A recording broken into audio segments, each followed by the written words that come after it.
All right. Action.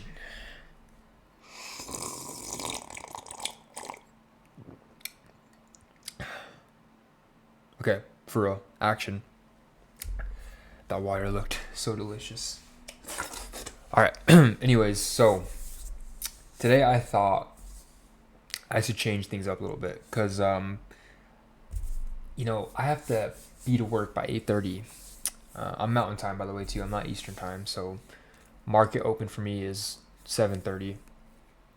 But I'm still gonna trade in the morning. But like, if I don't see anything by 8 o'clock, like 30 minutes after market opens, like I gotta go because I've been late a little bit to work.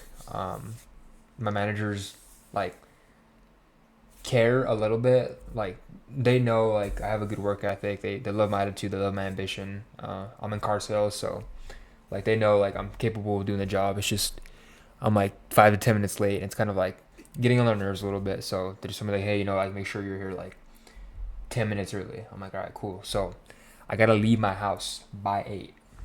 But if I don't see anything by 8, I'm gonna start trading PM session. But if I even do see something during the morning session, and if I win it or lose it, it doesn't matter. I'm gonna start taking 2 trades a day. I feel like I need to get more repetition in with my trading. I feel like 1 trade a day is like baby steps, like just getting into trading. But like I've been doing this for a year now, and I kind of want to step up my game a little bit and get more repetition and just level up. I feel like 1 trade a day just isn't cutting it for me. Um, and then, if I lose 2 in a row, so what? Like I learn twice as much that day compared to taking 1 trade a day. You know what I mean? If I make 2 mistakes in a day, it's better than 1 mistake. There's more to learn from. So I'm gonna trade both parts of the market, morning session and PM session, from now on. So this trade today that we're gonna go over is the PM session trade that I took. I almost won it. I was super close.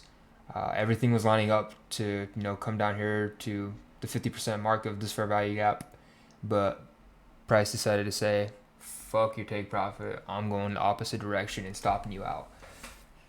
The market has been moving weird. You guys have heard me talk about this. Price action this month has not been the best. It's kind of like December price action. It doesn't make any sense in the way it's moving. But I mean, every now and then you get that one trade that you can comprehend. This one I thought I can comprehend, but turns out that the market just couldn't comprehend my take profit. So yeah, this is where we're at. So let's go over why I wanted to go short today. So I went to the 4 hour and I saw, that we were in this bearish fair value gap and, we're still in this bearish fair value gap respecting it. So I'm like, okay. We have a 4 hour draw liquidity down here, which I don't think is going to be possible for PM session because when I was looking at this trade, it was like 1:30 Eastern time and the market closes at, I think at 3:30 if I'm not mistaken. So I was like, there's no way it's going to, come down here before New York session ends. So I wanted to be a little bit more realistic, so I scaled down to the 1 hour. And I saw this hourly draw of liquidity. And again, I kind of said, I don't really think that's going to be possible with, how close it is to closing time for the New York session. So I said, I want something that seems possible before New York session closes. So then I just scaled down to the 5 minute. Oh yeah, let me go back to the 1 hour real quick. Same thing. When I came to the hourly, I saw that we were in this bearish for value gap and we were respecting it at that time. So I was like, okay, like maybe you want to come up here on the higher time frames, fill some of these bearish for value gaps, and then come down and get close to sweeping some of this liquidity, and then like Asian session will take care of the rest and come down here and do its thing. And then I scaled on the 5 minute, and when I was in my office at work, I saw price up here and I was like, oh yeah, like we're hella overextended because, we have some liquidity voids down here. So to me, the order flow was looking bearish. Like I at least thought price would want to at least come down here and fill the 50% mark of this fair value gap because you can see the first time that we came into it, we barely did anything. So I was like, okay, you know what? Like that's a sign that price maybe wants to, come down even further because I mean, look, we have a fair value gap right here, a fair value gap right here. And see, I think we have an order block because we have a broke structure right here and broke structure again. Yeah, we did fill this order block though, so yeah, okay. Yeah, so it was just these fair value gaps that I was seeing, and I was like, okay, you know what, like the order flow to me is bearish. And if price did come down here and I had to take profit right there, it's whatever. Like I'll still take the small win, but I really thought price would want to come down here and at least fill a little bit more of this fair value gap.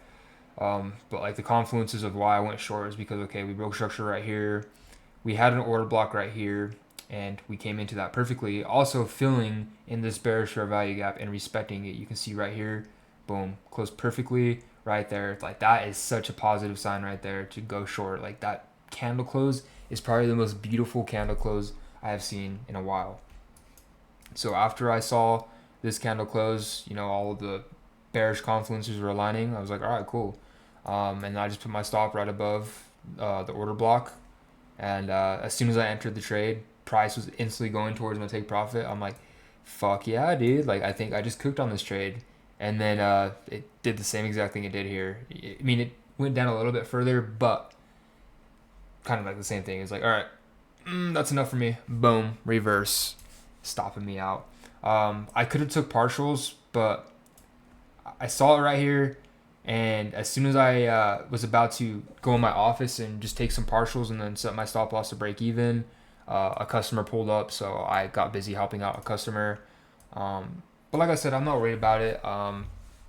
It's part of the game, and this is my demo account. This isn't any real money or anything like that. I'm still on my demo account, just getting repetitions in before I go back to my funded account, because I was doing my funded for a bit. My funded's on a drawdown right now, and I don't want to lose.